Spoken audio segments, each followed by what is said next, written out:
Halo semuanya, jadi kan kemarin kita udah belajar tentang metode-metode dari si immobilized enzim ini.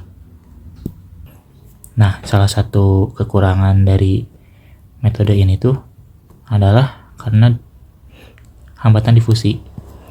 Jadi kan kalau misalnya kita gak pakai immobilized enzim gitu, jadi enzimnya itu tersebar merata di larutannya. Misalnya yang biru ini enzim dan yang hijau ini substratnya. Kalau misalnya enzimnya itu gak terimobilisasi, enzimnya itu kan tersebar merata, jadi substratnya bisa dengan mudah mengakses si enzimnya. Beda dengan yang enzim terimobilisasi, misalnya itu metode yang entrapment,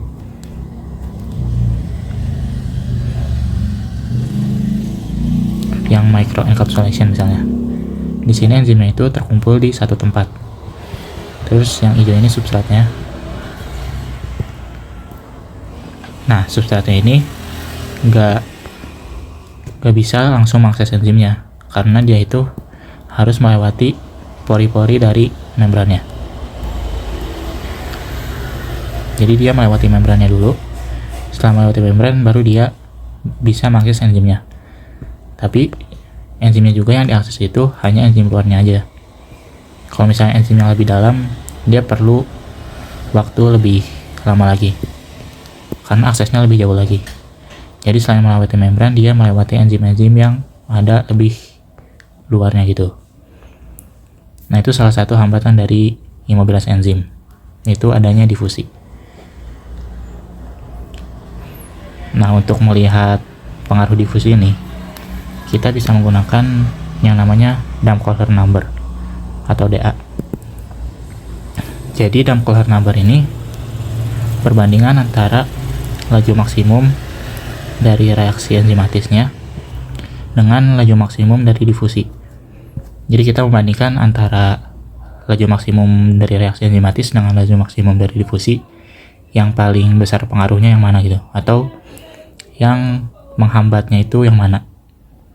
Rumusnya itu adalah ini, Vm per Kl kali konsentrasi Sb atau substrat yang ada di bak. Jadi kan enzim terimobilisasi itu memiliki dua konsentrasi ya. Yang pertama itu substrat yang ada di larutannya ini, konsentrasi substrat yang ada di larutan, yaitu Sb atau bak. Yang kedua ini yang ada di sekitar si enzimnya atau SS, surface. Jadi kan karena kemarin udah tahu kalau enzim terimobilisasi itu bisa menciptakan microenvironment. Jadi dia bisa menciptakan kondisi sendiri yang beda dari larutannya itu. Nah, terus kalau dilihat dari rumusnya ini, Vm ini yang menunjukkan reaksinya. Kalau yang bawah Kl kali Sb itu yang menunjukkan difusi. Dengan Kl ini adalah koefisien mass transfer atau koefisien difusi, dan Sb ini tadi konsentrasinya.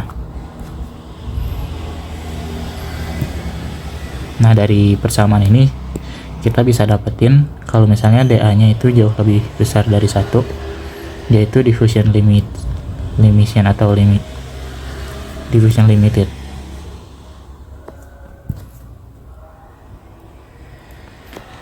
Jadi yang membatasinya itu difusi. Jadi kalau misalnya DA-nya jauh lebih besar dari 1, berarti kan kalau balik lagi ke persamaannya, di sini Vm jauh lebih besar dari Kl Sb, atau pembilangnya itu lebih besar daripada penyebut. Kalau kayak gini, reaksinya itu kan berjalan dengan makin cepat, reaksi enzimatisnya. Jadi kalau kayak gitu, nah misalnya di sini ada enzim lagi.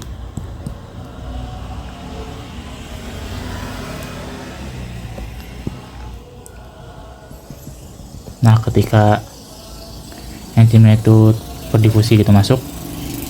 Begitu substratnya mencapai enzim, dia langsung bereaksi, nggak perlu waktu. Yang bikin lama itu jadinya difusinya. Jadi karena difusinya lama, jadi dia reaksinya kelihatan lama gitu. Padahal yang sebenarnya membatasi itu difusinya. Terus yang kedua, kalau misalnya dA-nya itu jauh lebih kecil dari 1. Jadi ini artinya reaction limited.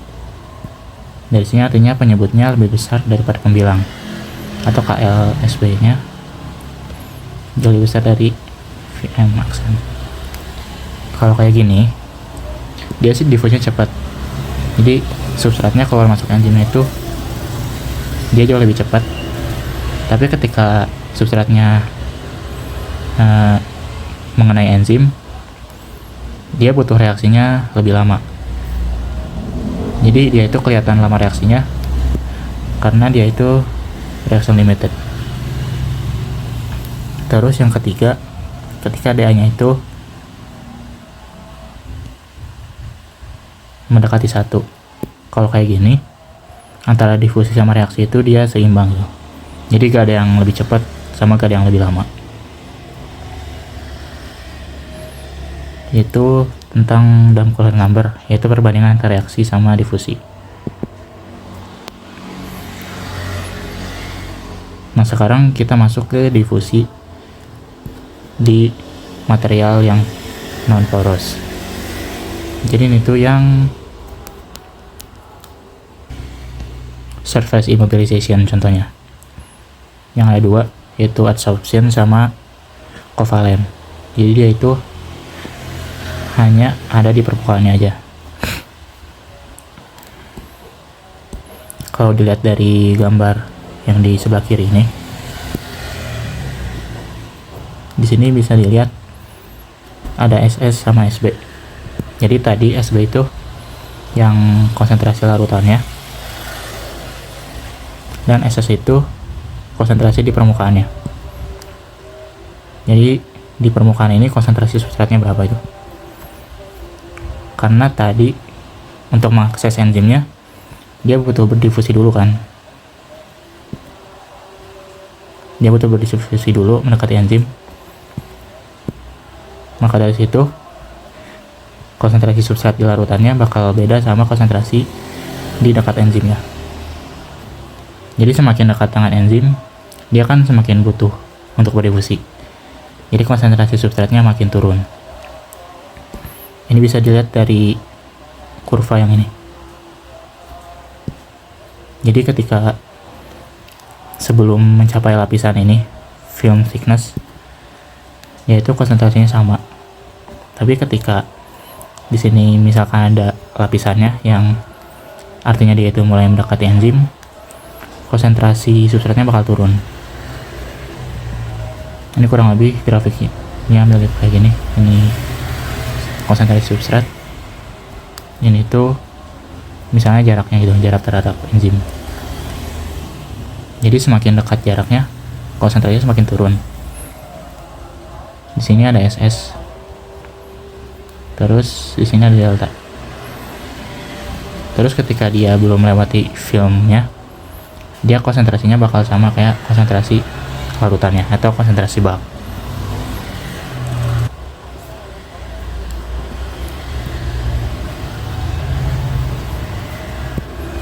Nah sekarang kita misalkan ada di kondisi steady state. Jadi pengaruh reaksinya itu sama dengan pengaruh dari difusinya. Jadi dia itu tidak ada yang mendominasi. Yang artinya JS sama dengan V. JS itu laju difusinya, V itu laju reaksi enzimatis. JS itu rumusnya konstanta mass transverse atau koefisien mass transverse dikali dengan gradien konsentrasi. Sama dengan ini laju reaksinya itu laju reaksi enzimatis, yaitu Vm kali S per Km tambah S. Di sini S-nya itu S yang surface, karena kan untuk bereaksi dengan enzim substratnya harus mengenai enzim dulu gitu, dan konsentrasi substrat yang ada di enzim itu yang S.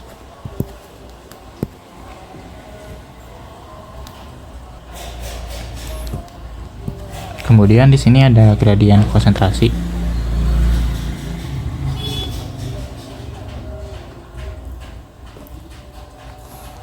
Jadi SB itu kan konsentrasi larutan ya, dan SS itu konsentrasi yang ada di permukaan. Nah, ini konsentrasi larutan ini udah pasti jauh lebih besar daripada yang di permukaan, karena kan untuk mencapai konsentrasi permukaan dia harus melewati difusi dulu, jadi dia lebih kecil. Nah, kemudian kalau lihat dari persamaan ini, semakin tinggi gradien konsentrasinya, laju difusinya juga bakal makin cepat. Jadi salah satu untuk meningkatkan laju difusi ini adalah dengan meningkatkan konsentrasi larutan.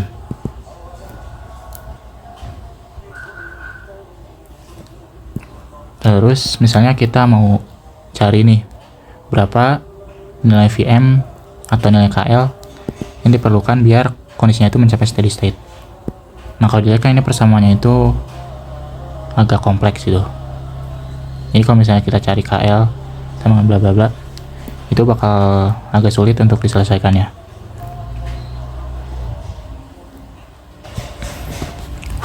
Nah, salah satu cara untuk nyari nilainya itu adalah dengan grafik.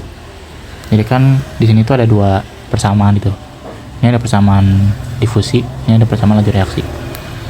Nah, kita mau lihat kapan ketika laju difusnya itu sama dengan laju reaksi. Itu dengan melihat titik potongnya. Jadi kita anggap punya grafik ini. Kita punya grafik ini. Ini kan dua grafik yang berbeda. Jadi nanti kita mau cari titik potong dari kedua grafik tersebut. Nah, di sini ada grafiknya. Kalau dilihat rumus laju reaksi itu kan KL kali SB min SS. Ini laju difusi. Laju difusi ini KL kali gradien konsentrasi. Nah, di sini dia bentuknya linear kan. Berarti yang menggambarkan laju difusi itu yang linear ini. Terus yang menggambarkan laju reaksi enzimatis itu yang ini. Kalau kalian ingat yang persamaan Michaelis-Menten, V sama dengan Vm kali S per Km plus S. Nah, ini kan bentuk grafiknya bakal kayak gini. Ini juga sama bentuk grafiknya. Terus tadi kita mau cari titik potong antara grafik laju difusi sama laju reaksi enzimatis. Nah, kalau dilihat dari grafik ini, di sini ada dua konsentrasi SB, yaitu ketika SB-nya itu 0,007 mol per liter, sama ketika reaksinya konsentrasinya itu 0,01 mol per liter. Jadi ketika konsentrasinya itu 0,007, titik potong itu di sini. Kalau kita tarik ke bawah, ini konsentrasinya itu ketika 0,0015, anggap aja gitu. Ini ada di tengah-tengah 1 sama 2. Terus ini laju reaksinya itu ini sekitar 2,3 kali 10 pangkat.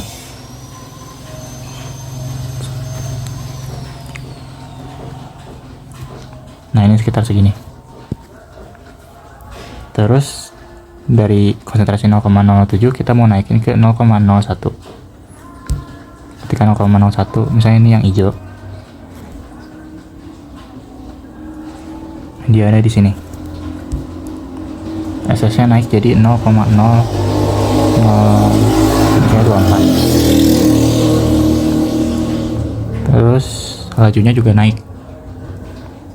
Dia jadi misal 3,3.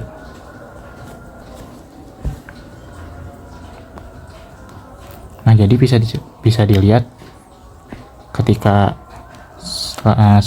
konsentrasi larutannya itu dinaikkan,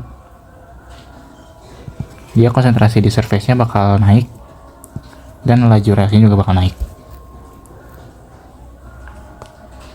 Jadi penyelesaian persamaannya itu bisa dengan menggunakan metode grafik. Terus dari persamaan ini kita bisa lihat ketika dA-nya itu jauh lebih besar dari 1. Ini kan sebelumnya kita udah tahu artinya diffusion limited. Karena diffusion limited berarti dia konsentrasi di surface-nya itu 0. Karena misalkan kita punya surface yang tadi, terus ini filmnya, di sini substrat. Tadi kan yang membatasi itu difusi, berarti laju reaksinya itu sangat cepat. Jadi ketika ini dia difusi, terus ketika begitu mencapai enzim, dia langsung bereaksi, jadi menjadi produk gitu. Jadi produk, dia langsung lepas lagi. Yang artinya konsentrasi substrat di sini tuh mendekati 0. Karena begitu mencapai enzim dia langsung menjadi produk. Makanya di sini yaitu bisa dikatakan nggak ada supply substrat itu. Jadi substrat di surface-nya 0.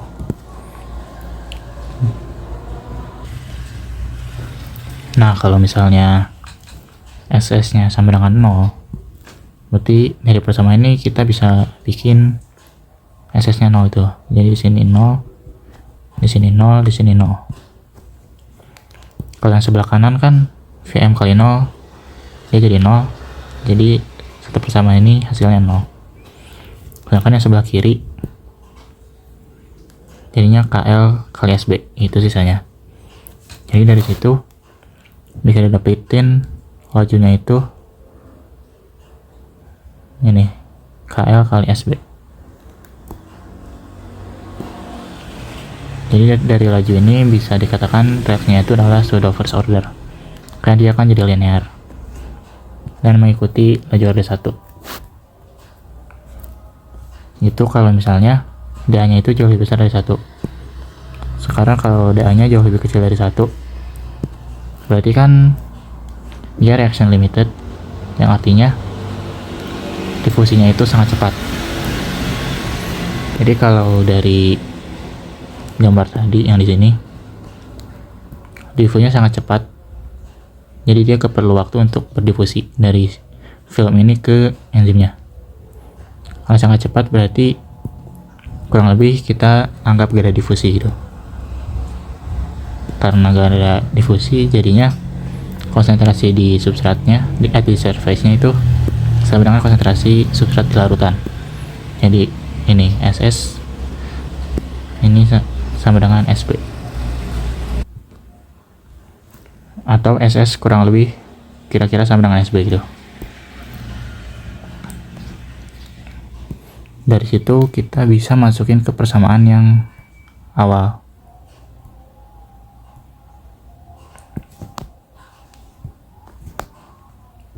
Ini kita ubah SS-nya jadi SB. Jadi sini sama dengan SB. Ini juga SB, ini SB. Terus yang sebelah kiri kan di sini muncul SB kurang SB. Jadi yang sebelah kiri persamaan jadi 0, sisa yang sebelah kanan. Yang sebelah kanan jadinya Vm kali SB per Km ditambah SB.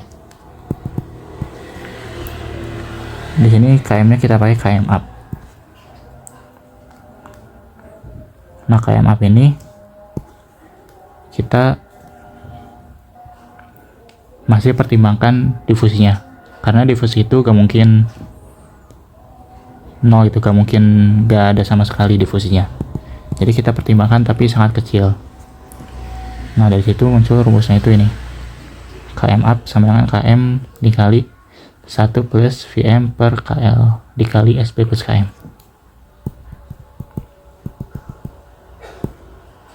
Jadi walaupun kita bilang di sini gak ada di sini reaction limited, ini bukan berarti diffuse-nya gak ada gitu. Makanya di sini kita pakainya bukan tanda sama dengan. Itu kalau yang non porous material.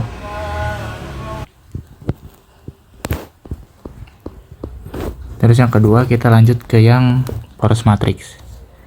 Yang itu berarti yang entrapment dengan menggunakan matrix. Jadi enzimnya itu tersebar di dalam matriksnya. Misalnya di matriks.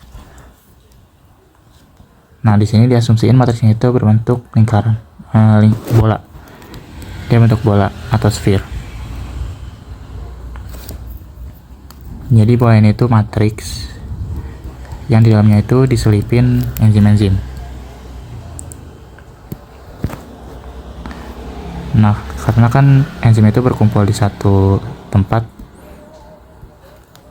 sehingga substratnya itu kalau mau mengakses enzimnya dia perlu difusi dulu, difusi ke dalam, melewati lubang-lubang dari si matriksnya. Nah ini juga sama, semakin dalam dia mengakses enzim berarti dia harus melewati difusi dulu, yang hasilnya waktunya itu makin lama atau makin sulit dia mengakses enzim yang paling dalam. Lalu di sini ada kurva konsentrasi substrat. Di sini ada konsentrasi substrat di permukaan si bolanya, dan di sini ada konsentrasi substrat di dalamnya. Jadi ini cara bacanya kayak gini. Jadi ketika misalnya di sini tuh SB, di sini SS, di sini SR. Nah di larutan kan konsentrasinya bakal sama karena dia itu rata, anggap aja homogen. Nah begitu mencapai permukaan bolanya, dia bakal mulai menurun. Terus begitu mencapai pusat bolanya, dia bakal menuju 0. Nah kalau misalnya yang sebelumnya, yang ini diffuse-nya itu kan cuma satu arah, jadi dia cuma ke arah kiri misalnya. Dia diffuse-nya satu dimensi, jadi persamaannya itu lebih simpel, dia bentuknya linear. Tapi kalau yang ini dia kan bola itu dia 3 dimensi, dan dia itu berdifusi sepanjang permukaan bola. Jadi dia bentuknya itu lebih kompleks. Tapi ini artinya kurang lebih sama. Yang sebelah kiri ini adalah pengaruh difusinya atau laju difusinya. Dengan D ini koefisien mass transfer. Terus yang kanan ini laju reaksinya, reaksi enzimatisnya.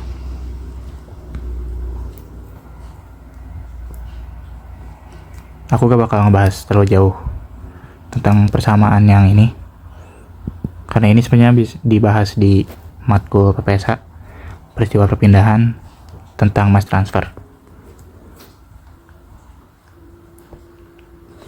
Terus ini kan kelihatannya persamaannya agak kompleks itu. Kita bisa buat beberapa variabel yang dia itu dimensionals. Ada 3, ini S bar, R bar sama beta. Nah variabel ini yang dimasukin ke persamaan yang atas, dia bakal jadi kayak gini, dan disederhanain lagi jadi yang bawah ini.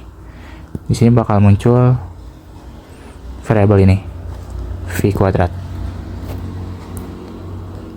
Nah V ini itu adalah VL modulus, yang rumusnya R kali akar Vm per Km per dE. Nah, sebenarnya kita mau ngelihat difusi ini dari VL modulus ini. Karena kan kalau dari persamaan ini dia bakal susah diselesaikannya. Jadi dari VL modulus ini kita bisa lihat Vm per km-nya itu menandakan laju reaksi enzimatis dan dN-nya itu laju difusi.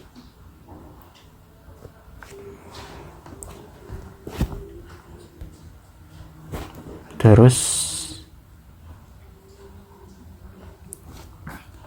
misalnya kita punya kondisi steady state, berarti kan laju reaksi atau RS sama dengan laju difusi atau NS. Nah, tadi laju difusinya itu kan sepanjang permukaan bola kan. Jadi ini bola, yaitu difusinya sepanjang permukaan bola. Jadi gak cuman satu arah. Makanya di sini ada 4 PR kuadrat. Terus ini DE itu koefisien mass transfer. Terus ada DSDR.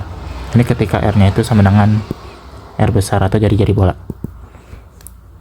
Nah, langsung itu pengaruh difusi. Jadi ketika steady state, RS-nya itu bisa sama dengan laju difusi.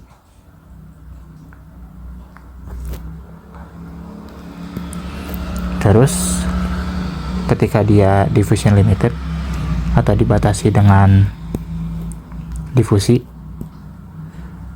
berarti kan RS-nya itu RS yang reaksi enzimatisnya itu nggak bakal sama kayak reaksi enzimatis yang sebelumnya, yang Vm kali S per Km plus S, karena dia kan udah dipengaruhi oleh difusi. Jadi dari persamaan Michaelis-Menten sebelumnya yang ini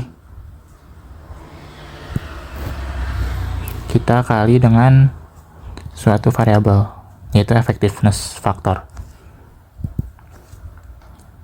Jadi effectiveness factor ini adalah laju reaksi dengan difusi dengan keterbatasan difusi dibandingkan dengan reaction rate atau laju reaksi tanpa keterbatasan difusi. Jadi kita mau ngebandingin kalau yang dengan keterbatasan dan tanpa keterbatasan itu sebesar apa gitu pengaruhnya. Di sini bisa kita lihat kalau effectiveness faktornya itu kurang dari 1, berarti kan di sini pengaruhnya itu bakal kurang dari 1 atau 0, sekian. Yang hasilnya reaksi enzimatisnya itu bakal menjadi lebih kecil. Nah, ini artinya dia ada pengaruh dari difusi. Jadi semakin kecil si effectiveness faktornya, pengaruh difusinya bakal semakin besar. Tapi kalau misalnya N-nya itu kira-kira sama dengan 1, dia itu laju reaksinya bakal ini sekitar sama dengan reaksi enzimatis. Dari sini kan berarti ininya bisa diabaikan gitu. Dari situ berarti pengaruh dari difusinya bakal bisa diabaikan juga.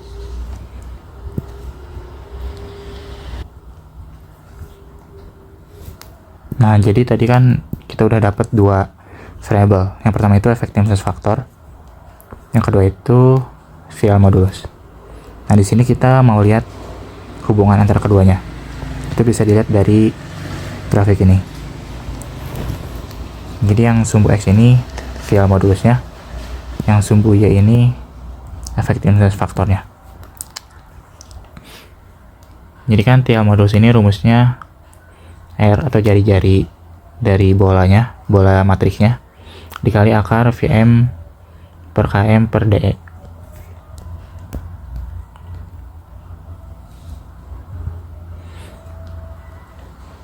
Terus yang Vm per Km ini kan nunjukin reaksi enzimatis.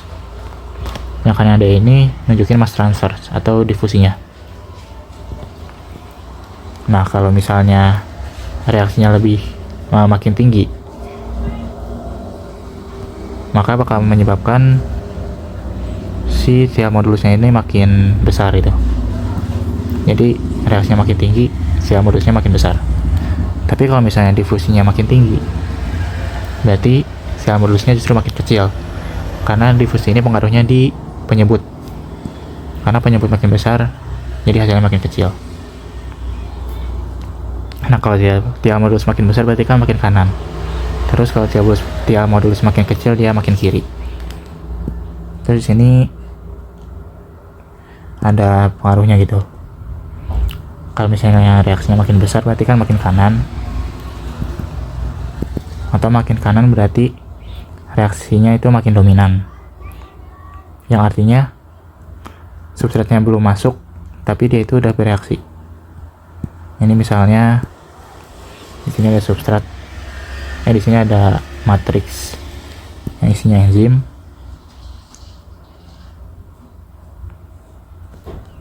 Nah, misalnya yang biru ini substratnya gitu. Nah, karena reaksinya itu dominan atau reaksinya itu terjadi sangat cepat, jadi ketika dia baru mencapai permukaan, dia langsung bereaksi. Habis bereaksi dia membentuk produk, baru lepas lagi. Terus substrat lain juga sama, baru juga masuk dikit di permukaannya, dia langsung bereaksi membentuk produk, baru keluar lagi. Jadi belum sempat mengakses enzim yang dalam, dia udah membentuk produk. Dari situ hasilnya enzim yang bagian dalam ini dia gak bakal kepake. Nah, dari situ efektivitas enzimnya bakal lebih kecil. Beda kalau misalnya difusinya itu makin besar, pengaruh difusinya makin besar, jadi dia itu memerlukan waktu lama untuk mencapai si pusatnya gitu. Jadi ketika koefisien mass transfernya makin tinggi, berarti kan dia difusinya makin cepat.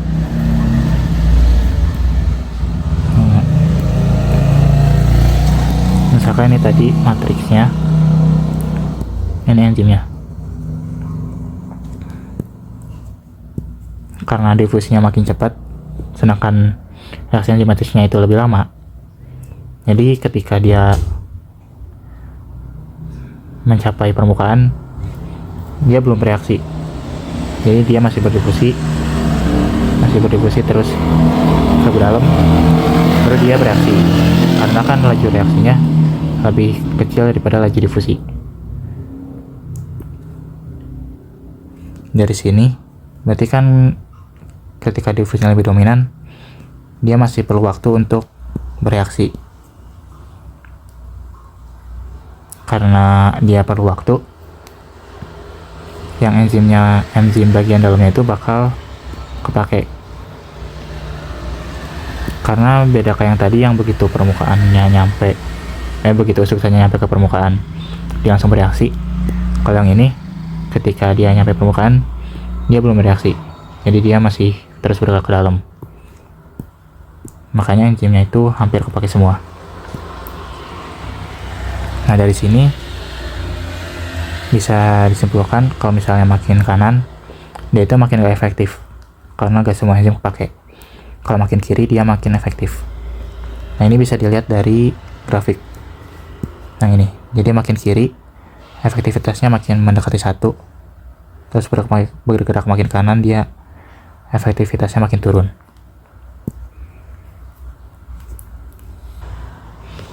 Terus di sini ada beta. Betanya nilainya beda-beda. Jadi kan beta itu rumusnya ini.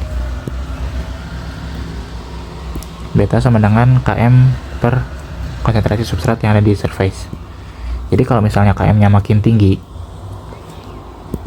berarti kan otomatis pengaruh reaksinya makin rendah. Pengaruh reaksinya makin rendah berarti sial modulusnya makin rendah juga. Karena sial modulus makin rendah berarti kan dia ke kiri gitu.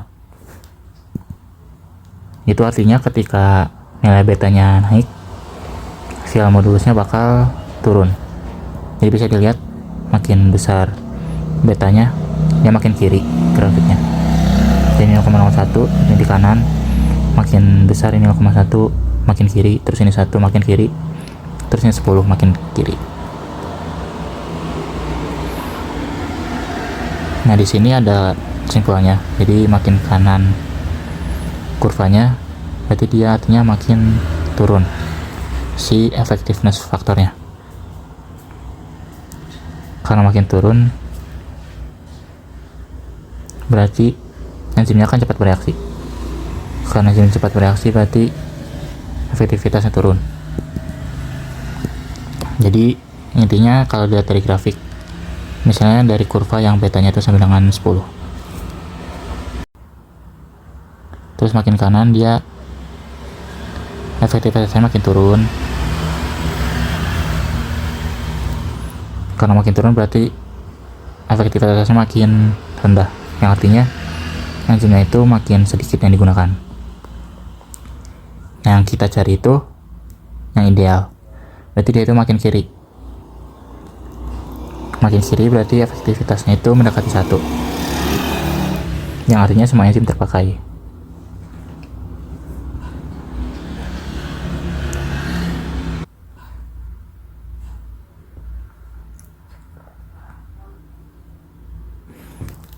Nah tadi kan kita itu mau ngubah si effectiveness faktornya itu jadi lebih besar dengan memperkecil si trial modulusnya.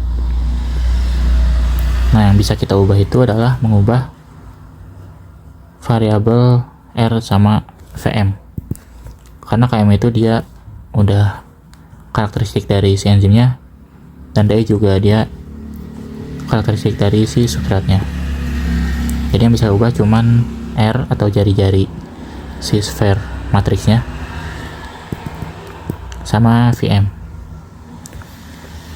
Nah jadi salah satu cara untuk memperkecil nilai trial modulusnya itu adalah dengan memperkecil si R nya.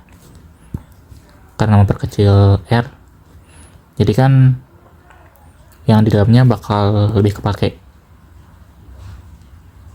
dibandingkan kalau matriksnya itu lebih besar.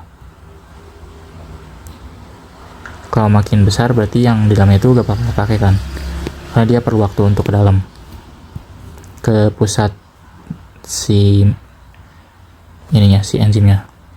Kalau lebih kecil, untuk mencari pusat enzimnya, pusat si matriksnya ini bakal lebih mudah.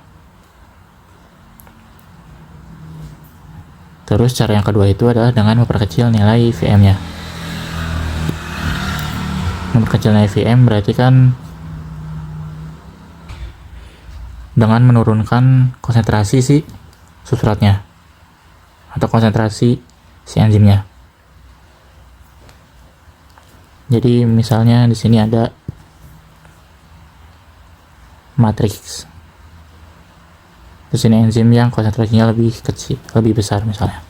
Terus ada satu lagi yang konsentrasinya lebih kecil. Nah katanya kalau misalnya konsentrasi enzimnya itu besar, berarti kan dia aktivitas enzimnya bakal lebih tinggi, tapi dia low effectiveness.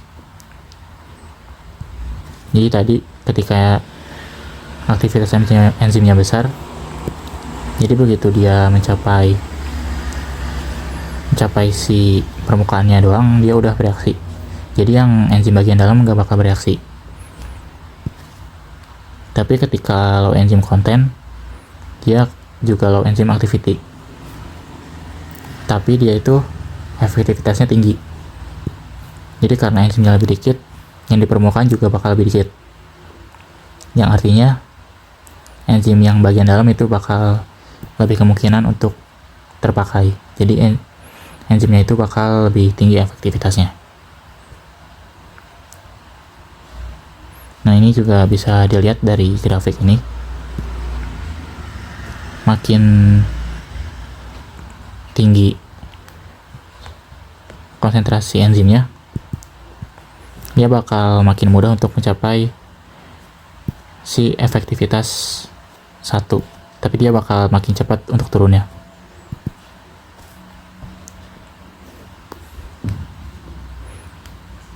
Terus makin kecil si partikelnya, jari-jari partikelnya, dia bakal makin mudah untuk mencapai nilai 1. Jadi intinya makin kecil nilai R-nya, efektivitasnya bakal makin tinggi, dan makin kecil VM-nya, efektivitasnya bakal makin tinggi, tapi aktivitas enzimnya bakal makin rendah. Jadi intinya kita harus nyari yang lebih seimbang lah. Jadi laju reaksinya bakal makin cepat, tapi efektivitasnya bakal makin tinggi. Jadi kita gak cuma lihat dari satu variabel doang. Selanjutnya ini ada contoh soal. Di sini ada data tentang dua enzim. Yang pertama itu ada enzim yang bebas. Terus yang kedua ada enzim yang terimobilisasi. Di sini ada data V0-nya, terus ini ada data S0-nya. Kita diminta untuk menentukan nilai Km sama Vm dari masing-masing enzim ini. Terus yang kedua kita menentuin apakah ini tuh dibatasi oleh difusi atau enggak. Caranya itu bisa pakai Lineweaver-Burk. Jadi yang super V sama dengan Km per Vm kali 1/s tambah 1/Vm. Dari sini kita mau ngelakuin regresi linear dengan X-nya itu adalah 1/s dan Y-nya itu 1/V. Jadi ini kan kita udah punya V sama S. Kita ubah dulu jadi 1/V sama 1/s, terus baru kita regresi.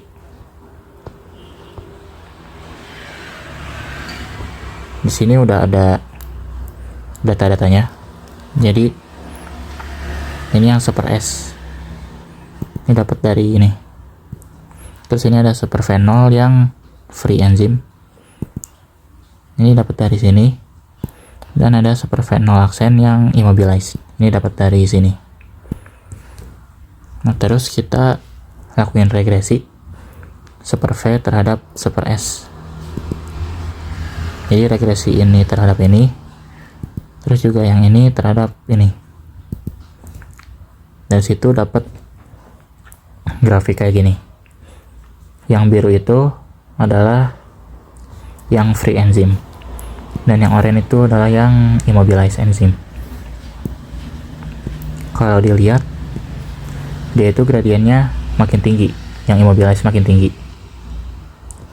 Tapi titik potong di sini itu sama.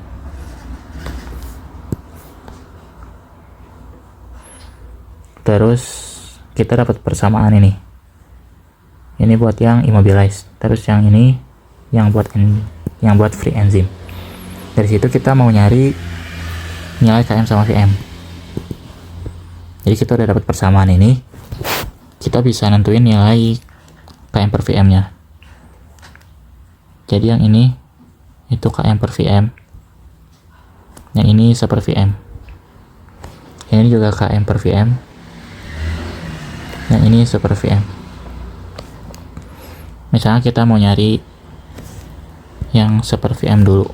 Jadi kan 2,0295 sama dengan 1/Vm, yang artinya Vm sama dengan 1/2,0295. Ini sama dengan 0,4927. Terus kita juga punya Km per Vm sama dengan 0,0998. Dapat Km-nya itu sama dengan 0,0998 kali Vm, atau 0,0998 kali 0,4927 sama dengan 0,049. Ini buat yang free enzim.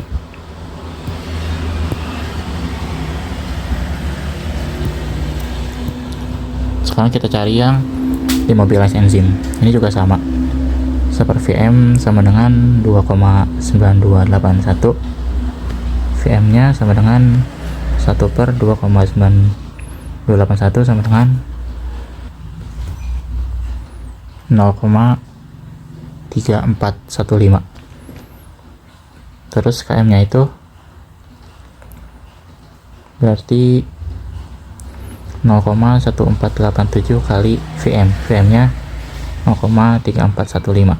Ini sama dengan 0,05008. Nah, kalau dilihat nilai KM-nya itu gak beda jauh. Yang ini kalau misalnya kita buletin jadinya 0,05 kan. Terus ini kita buletin jadinya 0,05. Nah, dari sini kita bisa dapat kesimpulan kalau misalnya KM-nya itu KM yang free sama dengan KM yang immobilized, berarti kan afinitasnya itu sama. Afinitas enzim terhadap substratnya sama. Berarti difusinya itu gak terpengaruh oleh difusi. Jadi ketika dengan matriks atau dengan free enzim, dia itu afinitasnya bakal sama-sama aja. Jadi ya difusinya itu gak mempengaruhi. Terus kalau dilihat nilai VM-nya itu makin rendah. Jadi ketika dia terimobilisasi, dia laju reaksinya makin berkurang. Mungkin karena kondisi lingkungannya itu kurang sesuai gitu, yang immobilized daripada yang free. Tapi dia afinitasnya gak berubah karena nilai KM-nya sama.